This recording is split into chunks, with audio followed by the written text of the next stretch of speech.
Welcome back in BCC family. एक बार फिर से उसे जोश और जुनून के साथ बीसीसी परिवार में आपका स्वागत है।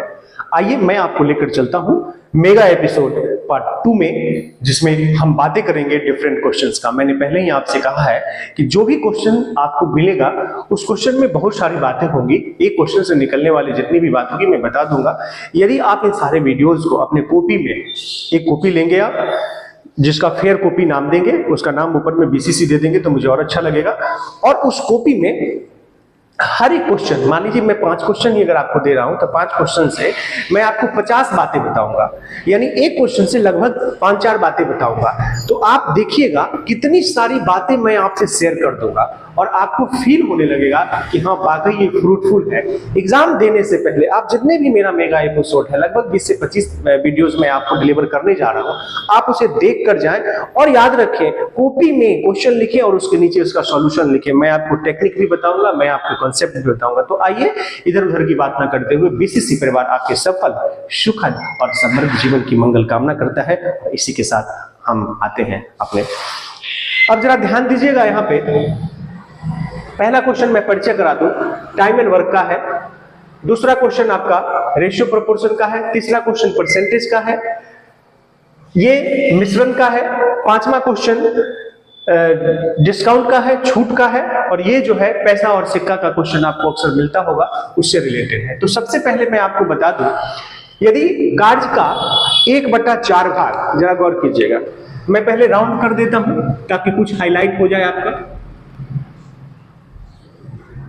यदि कार्य का 1/4 भाग 2 दिनों में, यदि कार्य का 1/4 भाग 2 दिनों में, तो वह कार्य जो आरंभिक कार्य से 4 गुना है कितने दिनों में पूरा होगा? वह कार्य जो आरंभिक कार्य से 4 गुना है, आरंभिक कार्य से 4 गुना है, मतलब आरंभिक कार्य आपका ये हो गया। जरा ध्यान दीजिएगा, आरंभिक कार्य का 4 गुना है, वो कितने दिनों में होगा? देखिए कितना सिंपल है, एक लाइन में मैं बता दूंगा। 1/4 भाग 2 दिनों में होता है। क्या होता है? 1/4 भाग 2 दिनों में होता है। 1/4 भाग कितने दिनों में होता है? 2 दिनों में होता है। 1/4 भाग कितने दिनों में होता है? 2 दिनों में होता है। तो गौर कीजिएगा, 1/4 भाग कितने दिनों में? 2 दिनों में। तो वह कार्य जो आरंभिक कार्य से 4 गुना है कितने दिनों में पूरा होगा? एक लाइन में बन जाएगा। 2 दिनों में होता है, तो जरा ध्यान दीजिएगा, 1/4 भाग 2 दिनों में होता है। 1/4 भाग कितने दिनों में होता है? 2 दिनों में होता है। यानी देखिए तो 1/4 भाग कितने दिनों में होता है? 2 दिनों में होता है। कितने दिनों में होता है? 2 दिनों में होता है। एकदम एक एक लाइन स्टेप नोट कर लीजिएगा। तो 1 भाग कितने दिनों में, जरा ध्यान दीजिएगा, 1 भाग कितने दिनों में, तो क्या हो जाएगा? 2। अब बटे में 1/4, गौर फरमाइएगा, तो क्या हो जाएगा? 2 गुने 4 कितना? 8। पूरा काम कितने दिनों में हो गया? 8। पूरा काम कितने दिनों में हो गया? 8 दिनों में। तब कह रहा है कि इसका 4 गुना काम, ये पूरा काम 8 दिनों में हो गया, तो 4 गुना काम। तो 1 को अगर 4 से गुना करेंगे तो यही तो 4 गुना काम हो गया। कितने दिनों में? 8 गुने 4 कितना? 32 दिन। ध्यान से नोट समझिएगा जरा, 1/4 भाग कितने दिनों में? 2 दिनों में। तो एक काम, 1/4 से 1 काफी बड़ा है, तो एक काम कितने दिनों में? 2। अब बटे में 1/4, 4 कहां जाएगा? ऊपर। क्या हो गया? 4 गुना 8, यानी पूरा काम कितने दिनों में? 8 दिनों में। क्वेश्चन में कहा कि वह कार्य जो आरंभिक कार्य ये है, मतलब शुरू में जो आपको काम मिला है वो आरंभिक कार्य है। यदि आरंभिक कार्य से 4 गुना है, मतलब इससे 4 गुना अगर काम हो जाए तो नेचुरल सी बात है, दिन तो बढ़ेगा। तो आरंभिक कार्य 4 दिन में और इसका 4 गुना कितने दिन में? 8 चौका 32 दिन में। कितना सिंपल, कितना सुगम। लाइन बाय लाइन में आपको सजा दिया हूं, आप ध्यान से देखिएगा तो समझ में आएगा। ध्यान से देखेंगे तो आपको समझ में आएगा। आइए तो देखिए, इस चीज को मैंने आपको अरेंज कर दिया। अब कभी भी ऐसा क्वेश्चन आपको मिलेगा तो आपका बन जाएगा। आइए अब मैं 2 नंबर क्वेश्चन पर आपको लेकर चलता हूं, जरा ध्यान से देखिएगा। मध्य अनुपात की बात हो रही है। अब इसमें बहुत सारी बातें मैं आपसे शेयर कर लूंगा। आइए सबसे पहले मैं मध्य अनुपात पूछा है तो मैं मध्य अनुपात के बारे में बता दूं। क्या पूछा है? मध्य। क्या पूछा है? मध्य। मध्य अनुपात इक्वल टू √अंडर AB। ये हो गया मध्य अनुपात। मेरे दोस्त, मध्य अनुपात पूछ सकता है आपसे, द्वितीय अनुपात पूछ सकता है आपसे, तृतीय पूछ सकता है आपसे, और चतुर्थ पूछ सकता है। आइए मैं उन सबकी बातें कर लूं।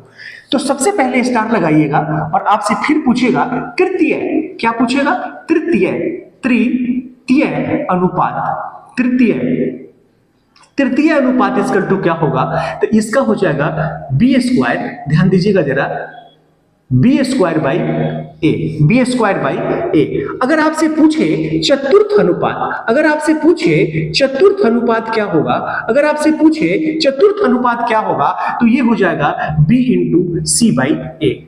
ध्यान दीजिएगा, अगर आपसे पूछे चतुर्थ अनुपात क्या होगा, तो बी इंटू सी बाई ए। आपसे सिर्फ ये पूछा है तो पहले मैं ये इसको बना दूं। इस डाटा से इसका मैचिंग नहीं होगा, ध्यान रखिएगा। यदि x इतना इतना का मध्य अनुपात है, यदि x इतना इतना का मध्य अनुपात है, तो ध्यान दीजिएगा क्वेश्चन में कितनी ट्विस्ट है। मध्य अनुपात हो तो इस मध्य अनुपात की जगह पर आप x रख दीजिए। x इतना और इतना का मध्य अनुपात है। x क्या है? इतना और इतना का मध्य अनुपात है। x क्या है? इतना और इतना का मध्य अनुपात है। तो कॉमन सेंस की बात है, तो x बराबर आपने क्या लिखा है? x equal to root under 12.8 into 64.8। अब आप कैलकुलेट कर लेंगे, ये आपके लिए है, क्योंकि कैलकुलेशन आपको जानना जरूरी है, कैलकुलेशन आपको जानना जरूरी है। कैलकुलेशन में भी मुझे लगता है कि आप बारीकी से कर सकते हैं, थोड़ा सा ध्यान लगाएंगे तो ये फास्ट आपसे बन जाएगा।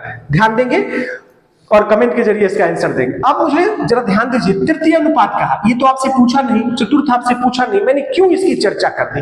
हो सकता है किसी सेट में आपको चतुर्थ अनुपात पूछ दे, हो सकता है किसी सेट में आपसे तृतीय अनुपात पूछ दे। तो इन क्वेश्चन से मैं इसका एग्जांपल नहीं दे रहा हूं। जैसे जरा समझिएगा, अगर मैं इसकी चर्चा करूं, मैंने कहा आप देख लो, एक क्वेश्चन नहीं है, आप देख लीजिए अच्छे से। अगर आपसे कहा, यहां पे आपसे कहा कि तृतीय अनुपात क्या होगा, मेरे दोस्त जब तृतीय अनुपात आपसे पूछेगा तो ध्यान दीजिएगा, अगर आपसे पूछता है 5 और 7 का तृतीय अनुपात क्या है, एग्जाम्पल भी समझ लीजिए क्योंकि डायरेक्ट फार्मूला से नहीं होगा। अगर आपसे पूछे कि 5 और 7 का तृतीय अनुपात क्या है, तो कॉमन सेंस की बात है, ये 5 आपका A हो जाएगा और ये 7 जो है ये आपका B हो जाएगा। अगर 5 7 पूछा तो A 5 है और B क्या है? 7 है। अगर 7 5 का पूछा तो A 7 है और B क्या है? 5 है। मतलब जो पहले आए वो A है और जो बाद में आए वो B है। तो खुशी से निकल जाएगा आपसे कि 5 और 7 का तृतीय अनुपात क्या होगा, तो B स्क्वायर, यानी 7 का स्क्वायर 49 बाई 5। ध्यान दीजिएगा मेरे दोस्त, अगर आपसे पूछे 5 7 एंड 9 का चतुर्थ अनुपात क्या होगा, डाटा किसी भी रूप में हो फर्क नहीं पड़ता है, डाटा किसी भी रूप में हो फर्क नहीं पड़ता है। अब देखिए इस क्वेश्चन में ये क्या है? A है, ये क्या है? B है, और ये क्या है? सीक्वेंस बना के रखिएगा।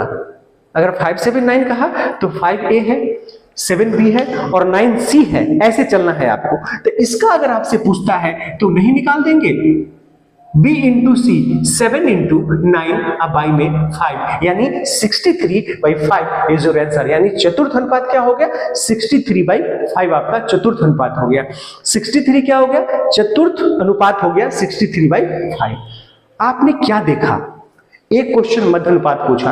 अब इस क्वेश्चन में देखिए, मध्य अनुपात अगर आप जानते होते तो हर बच्चे से बन जाता, लेकिन इस क्वेश्चन में ट्विस्ट कर दिया है। ये जो x है, ये जो x है, ये मध्य अनुपात है, तो मध्य अनुपात बराबर a इंटू बी। इसमें ये जो है a है और यह जो है वह b है, इसलिए 12.8 इंटू 64.8 मध्य अनुपात। और x तो मध्य अनुपात है, इसलिए x बराबर रूट अंडर ए बी। कितनी सारी बातें मैंने आपसे कह दी, इसलिए मैं फिर से आपसे कहता हूं, आप इस क्लास को सीरियसली लीजिए। आप देखेंगे आप में बहुत इंप्रूवमेंट हुआ है। ऑफलाइन की व्यस्तता की वजह से मेरी कंसिस्टेंसी थोड़ी सी टूट जाती है। मैं कोशिश करूंगा मेंटेन करने का, और हर तरह का क्वेश्चन मैं कोशिश करूंगा कि सेट प्रैक्टिस के जरिए ही एक क्वेश्चन से निकलने वाली जितनी भी बातें होगी वो मैं सब आप तक पहुंचा दूं। आइए अब मैं सवाल लेकर चलता हूं। 3 नंबर सवाल पे चलिएगा। अब परसेंटेज का सवाल है, ये स्पेशली मैं एसएससी जीडी और एमटीएस के लिए बनाया हूं ताकि आपको बहुत सारी चीजें फायदा मिल जाए। किसी संख्या के 30% को, किसी संख्या के 30% को 49 में जोड़ने पर वही संख्या प्राप्त होती है, तो संख्या क्या है? मेरे दोस्त, इस चीज को समझने से पहले मैथमेटिक्स कहता है कि आप समझो, बिना कंसेप्ट का आपसे मैथ नहीं बनेगा। किसी संख्या के 30%, किसी संख्या, तो मान लो कि वह संख्या क्या है, x है संख्या x है, किसी संख्या का 30% का कर दो, 30% को 49 में जोड़ने पर प्लस क्या हो जाएगा, प्लस 49, प्लस क्या हो जाएगा, प्लस 49, प्लस क्या हो जाएगा, प्लस 49। अब जरा ध्यान देना, प्लस 49 जोड़ने पर वही संख्या प्राप्त होता है, मतलब x प्राप्त होता है। डियर स्टूडेंट्स, एक लाइन का क्वेश्चन है, देख लीजिए, एक लाइन का क्वेश्चन है। कितने लाइन का क्वेश्चन है, एक लाइन का क्वेश्चन है। आप 49 को इधर ही छोड़ दीजिए और x पहले से है, क्या कहा, फिर से पढ़िए, किसी संख्या के 30% को 49 में जोड़ने पर, किसी संख्या के 30% को 49 में जोड़ने पर, अगर जोड़ने के लिए कहा तो जोड़ देंगे, घटाने के लिए कहता तो घटा देते, गुना करने के लिए कहता तो गुना कर देते, भाग करने के लिए कहता तो भाग कर देते, यानी जो भी प्रक्रिया उस संख्या के साथ कहता मैं उस संख्या के साथ कर देता, और करने के बाद प्राप्त होता है। प्राप्त होने का मतलब मैथमेटिक्स में बराबर होना, प्राप्त होने का मतलब बराबर होना। क्या प्राप्त होता है मेरे दोस्त, वही संख्या प्राप्त होता है, यानी बराबर x। तो आप जरा ध्यान दीजिएगा, x पहले से है तो x माइनस क्या करेंगे, 3x/10। देखिए एक लाइन में है, क्रॉस मल्टीप्लीकेशन कर दीजिएगा तो ये 490 हो जाएगा। थोड़ा सा फास्ट भी करना है, 10x, ये 10x माइनस 3x कितना, 7x। 10 को आप यहां ले आए हैं, एलसीएम करने के बाद लाइएगा तो 7 से इसको काटेंगे, 7 7 49, कितना सिंपल, कितना सुगम। मैंने एक एक स्टेप आपको बता दिया। अगर जोड़ने की बात कहे तो जोड़ देंगे, घटाने की बात कहे तो घटा देंगे, गुना करने की बात है, और उसके बाद जो प्राप्त होता है तो बराबर करके उसको हम लिख देंगे। आपने बारीकी से देखा, मैंने 2 नंबर क्वेश्चन में भी बहुत सारी बातें आपसे शेयर की। आपको जहां कठिनाई हो आप मुझे सजेस्ट कर सकते हैं, और आपने जो प्यार दिखाया है मैं उसके लिए आपको धन्यवाद देना चाहूंगा, और वही प्यार फिर से मुझे चाहिए। प्लीज सब्सक्राइब करने में, लाइक करने में और शेयर करने में आपका कोई पैसा नहीं लगता है, लेकिन मुझे एनर्जी मिलती है, मुझे अंदर से एक स्फूर्ति मिलती है कि नहीं मैं आपके लिए कुछ करूं और बेहतर करूं। तो इसलिए प्लीज लाइक करें, शेयर करें और बेल आइकन दबाना ना भूलें, ताकि आपको मेरा नोटिफिकेशन हमेशा मिलते रहे। आइए अब जो 4 नंबर क्वेश्चन की अगर मैं बात करूं आपसे, तो 4 नंबर क्वेश्चन की कहानी को समझिए। हालांकि इस क्वेश्चन में कुछ है नहीं, इस क्वेश्चन में कुछ भी नहीं है। कहता है ए और बी 400 लीटर के मिश्रण में, ए और बी के 400 लीटर के मिश्रण में ए की मात्रा 240 लीटर है, तो A/B क्या होगा। ए और बी के 400 लीटर के मिश्रण में, मैं फिर से आपको बता दूं कि ये जो आपको मैं क्वेश्चन बता रहा हूं, ये एसएससी, जीडी और एमटीएस के प्रीवियस ईयर्स के पेपर से बता रहा हूं। सारे क्वेश्चंस आपको रास्ते में कहीं ना कहीं मिलेंगे, और एक क्वेश्चन से कई क्वेश्चंस मैं बताने की कोशिश कर रहा हूं, तो प्लीज आप इसे कॉपी में नोट करेंगे। एक बेसिक कॉपी नहीं, एक कॉपी बना लेंगे स्पेशल, और हर क्वेश्चन के नीचे क्वेश्चन से निकलने, जो क्वेश्चन पूछ रहा है वो तो मैं आपको बता ही रहा हूं, क्वेश्चन से निकलने वाली जितने भी कहानी बन रहे हैं वो भी कहानी मैं आप तक पहुंचा रहा हूं। तो कह रहा है कि A/B क्या है, तो मेरे दोस्त इस क्वेश्चन में मुझे लगता है कुछ नहीं है। आप A और B है, तो कह रहा है कि A की मात्रा 240 है, तो ये 240 कर दीजिए, इसमें कुछ नहीं है। और 400 में से 240 को घटा दीजिएगा तो 0 का 0, 10 में से 4 गया 6, 3 में से 2 गया 1, ये हो गया आपका 8 त्रिक 24 और 8 दूना 16, 3:2 आपका आंसर हो गया। इससे निकलने वाला कोई कहानी है नहीं, तो फिर मैं क्या करूं इसमें। आइए, ये 5 नंबर क्वेश्चन बड़ी इंपॉर्टेंट, क्या यहां तक कैप्चर कर रहा है, यहां आप जरा ध्यान दीजिएगा। यहां पे मैं जो इस क्वेश्चन में आपको बताने वाला हूं, इतनी इंपॉर्टेंट बातें बताने वाला हूं कि आप बिलीव नहीं करेंगे। ऐसे क्वेश्चन जब भी आपसे पूछे, 45% की छूट है, फिर 25% की छूट है, क्वेश्चन में कुछ नहीं है, बस यही चीज कह दिया है। आप अक्सर इस क्वेश्चन से वाकिफ होंगे कि एक व्यक्ति अपने सामान पर लगातार 2 छूट देता है, 20% की छूट देता है, 10% की छूट देता है, तो आप क्या करते हैं, लगातार मल्टीप्लाई करते हुए उसको लेकर चलते हैं। कैसे चलते हैं आज सीख लीजिए। लेकिन इस क्वेश्चन में उसी कहानी के संदर्भ को दूसरे रूप में पेश करने की कोशिश की गई है, तो आइए मैं कुछ बातें इसके लिए मैं शेयर कर दूं। सबसे पहले तो ये क्वेश्चन हम लोग बना लेते हैं। कहता है कि 45%, एक डीलर एक पैकेट पर 45% की छूट देता है, नगद भुगतान पर 25% की और छूट देता है। दोनों छूट का लाभ उठाने के लिए 2800 रुपए के पैकेट के लिए नगद में कितना देना होगा। मेरे दोस्त एक चीज आप यहां पर समझिएगा, अंकित मूल्य जिसको हम लोग इंग्लिश में मार्क प्राइस कहते हैं, छूट प्रतिशत जिसको हम लोग इंग्लिश में डिस्काउंट परसेंट कहते हैं।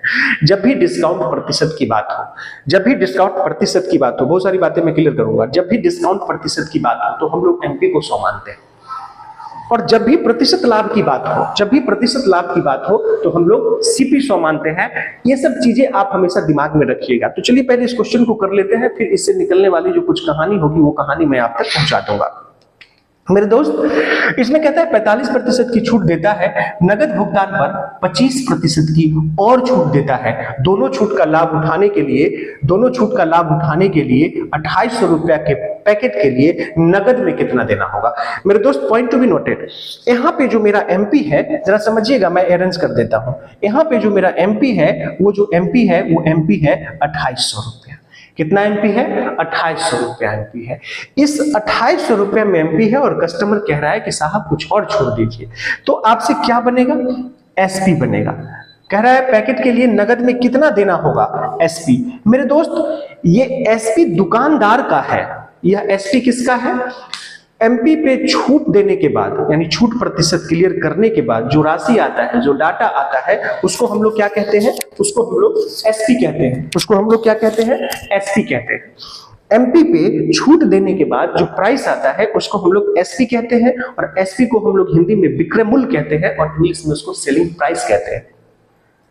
यहां पे आपके दिमाग में एक चीज बातें निकल के आ रही होगी, सर ये एसपी है, कितना देना होगा? तो कस्टमर दे रहा है। कस्टमर किसको दे रहा है? दुकानदार को दे रहा है। तो जब भी हम क्वेश्चन बनाते हैं ना तो दुकानदार ओरिएंटेड बनाते हैं, हम उसमें शॉपकीपर को टारगेट में लेते हैं। कस्टमर बहुत कम जगह आपको मिलेगा कि कस्टमर को ये, तो यहां कस्टमर को देना होगा। तो ये जो एसपी है ना, सेलिंग प्राइस जो है, जो एमपी पर छूट देने के बाद आपको मिलेगा, ये दुकानदार सेल कर रहा है और कस्टमर उसको खरीद रहा है। तो आप यहां पे इसको सीपी भी मान सकते हो, लेकिन यह सीपी किसका होगा? लेकिन यह सीपी किसका होगा? ये एसपी दुकानदार का हो गया, क्योंकि वो बेच रहा है और आप उससे खरीद रहे हैं, तो आपके लिए यह सीपी भी हो गया। तो इस कंफ्यूजन को दूर कर लीजिए। आपसे कोई कहेगा कि तो सीपी है साहब, वास्तव में सीपी है। किसका सीपी है? कस्टमर का सीपी है, क्योंकि आप दुकानदार से सामान को खरीद रहे हैं तो आपके लिए वह सीपी हो गया। लेकिन दुकानदार आपसे बेच रहा है तो दुकानदार के लिए वह एसपी हो गया। इसलिए कंफ्यूज नहीं करेंगे। हो सकता है आपको उलझाने के लिए आपसे कह दे कि बताओ कि ग्राहक ने इसे कितने में खरीदा, ग्राहक ने इसे कितने में खरीदा। अगर इस भ्रांति को और इस कंफ्यूजन को मैं दूर ना करूं तो आप कंफ्यूज कर जाइएगा। आपसे पूछा कि ग्राहक ने कितने में खरीदा, तो यहां सीपी लिखा था, प्रोसेस वही होता, प्रोसेस वही होता। यहां सीपी लिखने के बाद भी प्रोसेस वही होता। मैं फिर एक बार क्लियर कर दे रहा हूं, दुकानदार बेच रहा है, छूट देने के बाद दुकानदार बेच रहा है, तो ये जो प्राइस है ये दुकानदार का एसपी है, लेकिन यही प्राइस, सेम प्राइस कस्टमर के लिए क्या हो जाएगा? कस्टमर के लिए क्या हो जाएगा? सीपी हो जाएगा। कस्टमर के लिए क्या हो जाएगा? सीपी हो जाएगा। अब जरा ध्यान दीजिएगा, समझ गए इन सारी बातों को, तो आप कंफ्यूज नहीं होंगे। अगर कस्टमर का सीपी पूछता तब भी हम दुकानदार का एसपी निकाल लेते कि दुकानदार बेच रहा है और कस्टमर खरीद रहा है। आइए, तो इन सब बातों के बाद मैं देख रहा हूं कि यहां पर आप 2800 ले लीजिए, अच्छे से बनाइए। यहां पे 2800 ले लिए, इंटू 2800 ले लिया। अब 2800 पे एक छूट है 45% का, तो 45% अगर छोड़ दिया तो कितना? 55/100। कहता है कि नगद देने पर वो 25% और, तो भाई इसको नगद में ही पूछ रहा है कि हम नगद ले रहे हैं। मैं एक छूट 45% तो दे रहा हूं, मैं एक छूट 45% तो दे रहा हूं, और दूसरा छूट जो है मैं दे रहा हूं 25% का, तो ये हो जाएगा 75/100। क्या हो जाएगा? 75/100। क्या हो जाएगा? 75/100। अब जरा ध्यान दीजिए, 00 से 00 25 से काटेंगे तो 25 तिया 75 और 25 चौका 100, 4 से काटेंगे तो 4 सते 28, ये हो गया आपका 7 तिया 21। 21 और 55 को मल्टीप्लाई कर देंगे, 21 और 55 को मल्टीप्लाई कर देंगे, 21 और 55 को मल्टीप्लाई कर देंगे तो आपको मिलेगा 1155। गुना करने का भी तरीका एक सिखा देता हूं। जैसे यहाँ 7 तिया 21 है, यहाँ पे आप लिखेंगे 21 × 55। देखिए तरीका सीखिए। तो 21 बचे क्या हो गया 105, क्या हो गया 105, कोई टेक्निक की जरूरत नहीं है। 21 को पूरा ले लिए, 21 बचे 105, अब फिर इस 21 को 5 से 21 बचे 105, इसका इस्तेमाल करो मेरे दोस्त, काफी फायदा होगा। 1155 आपका आंसर है, 1155 आपका आंसर आ गया। अब कुछ चीजें इसमें मैं स्टार लगाइएगा, मैं कुछ चीजें इसमें क्लियर कर दूं कि डिस्काउंट परसेंट कभी भी दिया रहे तो हम लोग किसको 100 मानते हैं, एमपी को 100 मानते। अभी यहां पर मुझे जरूरत नहीं थी एमपी की, यहां पर मैं इसको 100 मान के भी बना सकता था, लेकिन जरूरत नहीं है तो क्या फायदा। डिस्काउंट परसेंट दिया रहे तो हम एमपी को 100 मानते हैं, जिसको हम लोग क्या कहते हैं, अंकित मूल्य कहते हैं। यदि पॉइंट टू बी नोटेड, यदि P परसेंट या L% दिया रहे तो हम लोग किसको 100 मानते हैं, सीपी को 100 मानते हैं। अगर P% और L%, P% मतलब प्रॉफिट प्रतिशत, L मतलब लॉस परसेंट यानी लाभ प्रतिशत और हानि प्रतिशत अगर दिया रहे तो हम लोग सीपी को 100 मानते हैं। किसको 100 मानते हैं, सीपी को 100 मानते हैं। कोई प्रॉब्लम इसमें, किसको 100 मानते हैं, सीपी को। ये सब कुछ चीजें हैं जो आपको याद रखना होगा, ये सब कुछ चीजें हैं जो आपको याद रखना होगा। अगर आप डिस्काउंट परसेंट का फॉर्मूला भी लिखना चाहते हैं तो भी कोई दिक्कत नहीं है। डिस्काउंट परसेंट का फॉर्मूला होता है डिस्काउंट, DIS, डिस्काउंट, जो भी डिस्काउंट छूट मिला और गुने में 100 अब बटे में एमपी हो जाएगा। ये चीज आप ध्यान रखिएगा। देखिए कितनी सारी चीजें मैंने आपसे क्लियर कर दी। अगर डिस्काउंट प्रतिशत आपसे पूछे तो संख्या में डिस्काउंट गुने में 100 बटे में 100। अगर आपसे P% पूछे, समझिएगा जरा, अगर आपसे P% पूछे तो P इंटू 100 अब बटे में क्या हो जाएगा, CP हो जाएगा। अगर आपसे P% पूछे तो क्या हो जाएगा, P इंटू 100 बटे में CP।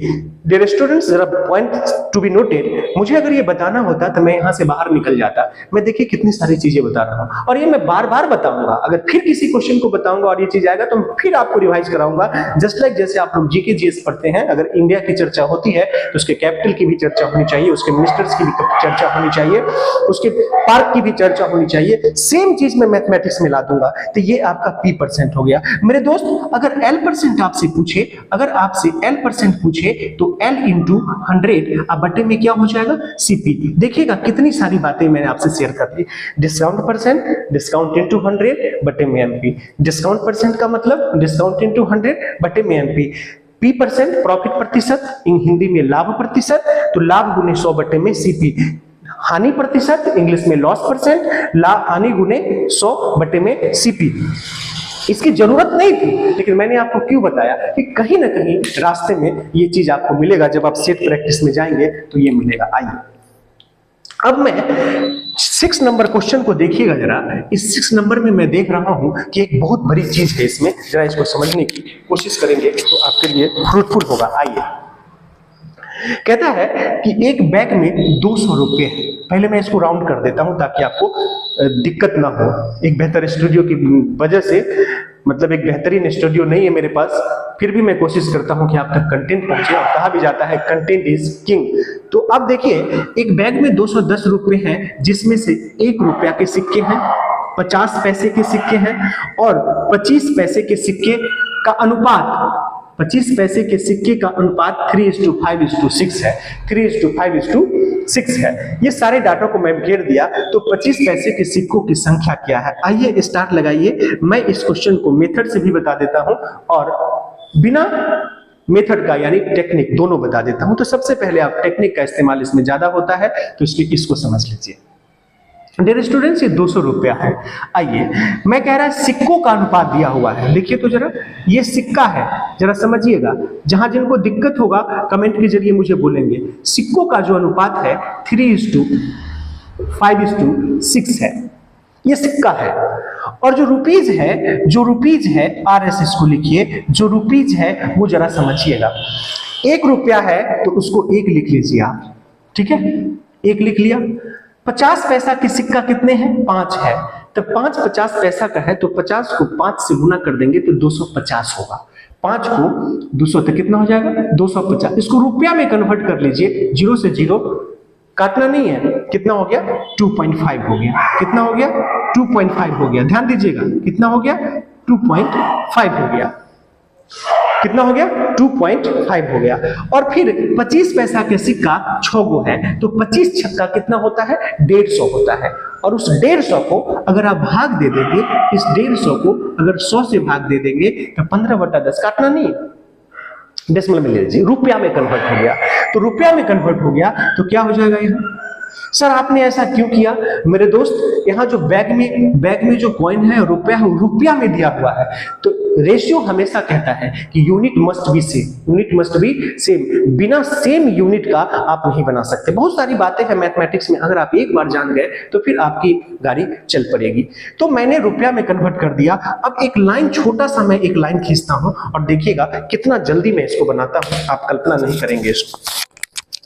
डियर स्टूडेंट, अब इसमें आप एक बात का ध्यान दीजिएगा। इसमें अब मैं इसको क्या करता हूं, 3 को 1 से गुना कर देता हूं, ये 3 रुपया हो गया। 25 को 5 से गुना कर देता हूं, क्योंकि 5 सिक्के हैं, तो 25 25 125 होता है, तो इसको कर दीजिए 12.5 प्लस 15 को 6 से गुना कर दीजिए, तो 15 छक्का 90 होता है। और 1 अंक के बाद डेसिमल है तो 9 जोड़ लीजिए इसको। 9 3 12, 12 12 24, यानी यहाँ पे आपको मिल गया 24.5। कितना मिल गया आपको? 24.5 रुपया मिल गया। 9 3 12 और 12 में 12.5 को जोड़े तो क्या मिल गया? 24.5 मिल गया। अब यहां पर एक चीज मैं आपसे शेयर करने वाला हूं कि आपसे पूछ रहा है कि 25 पैसे के सिक्कों की संख्या कितनी है। मेरे दोस्त ध्यान दीजिएगा, तो 24 रुपया 5 पैसे, यानी 24 रुपया 5 पैसे में 25 पैसे की जो सिक्कों की संख्या है, माफ कीजिएगा, 25 पैसे के सिक्कों की संख्या, 25 पैसे देखिएगा, ये 1 रुपया था, ये 50 पैसा को मैंने चेंज किया था। क्या किया था? 50, ये 50 पैसा का सिक्का का संख्या था, RS इतना। और मैं आपको थोड़ी सी मुझे लगती है कि हाँ ठीक है, 25 छक्का 150,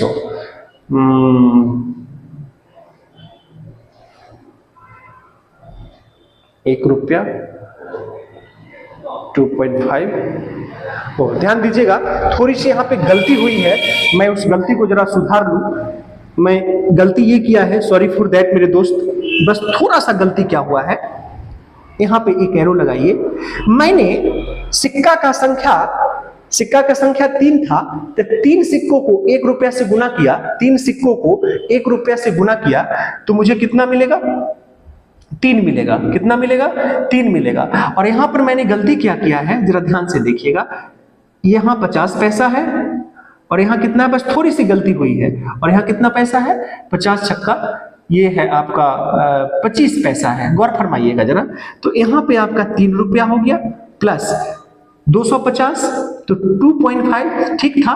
25 छक्का 90, तो कितना हो गया? 2.5 है। ध्यान दीजिएगा, कितना है? 50 पैसा और ये 25 पैसा है। ध्यान दीजिएगा, तो 25 छक्का कितना हो गया? 90। और 90 को 25 छक्का कितना हो गया? 90। ध्यान दीजिएगा, 25 पैसा 25 गुने 6, माफ कीजिएगा, 25 गुने 6 150, सॉरी फॉर दैट, 25 गुने 100 150, बटे में 100 करेंगे 0, ये हो गया आपका 1.5। 50 25 250, 50 25 250, 2.5 सेम था, कोई दिक्कत नहीं था, थोड़ी सी गड़बड़ी हो गई थी। अब जरा ध्यान दीजिए, 25 छक्का कितना? 150, 150 को रुपया में कन्वर्ट करेंगे तो 1.5 आएगा। 50 गुने 5 250 को रुपया में कन्वर्ट करेंगे, 100 से भाग दे देंगे तो 2.5 आएगा। और ये तो रुपया में ही है। अब इसको जोड़ दीजिए, जोड़ने पे मैं देख रहा हूं 5 5 10, 2 1 3, 1 4 3 7 रुपया, ये आया आपका आंसर। सॉरी फॉर दैट, हो जाती है कभी कभी गलतियां। तो कह रहा है कि 5 5 10, 2 1 3 1 4 और 3 7 रुपया है। इन 7 रुपया में 25 पैसा के सिक्कों की संख्या कितनी है? ध्यान दीजिएगा, 25 पैसा के सिक्कों की संख्या कितनी है? 6। समझिएगा, पूरी चीज मैं बता दे रहा हूं। इसमें पूछ रहा है कि 25 पैसा के सिक्कों की संख्या, तो 25 पैसा के सिक्कों की संख्या कितनी है? 6। कब? जब इस बैग में 7 रुपया है। ध्यान दीजिएगा, जब इस बैग में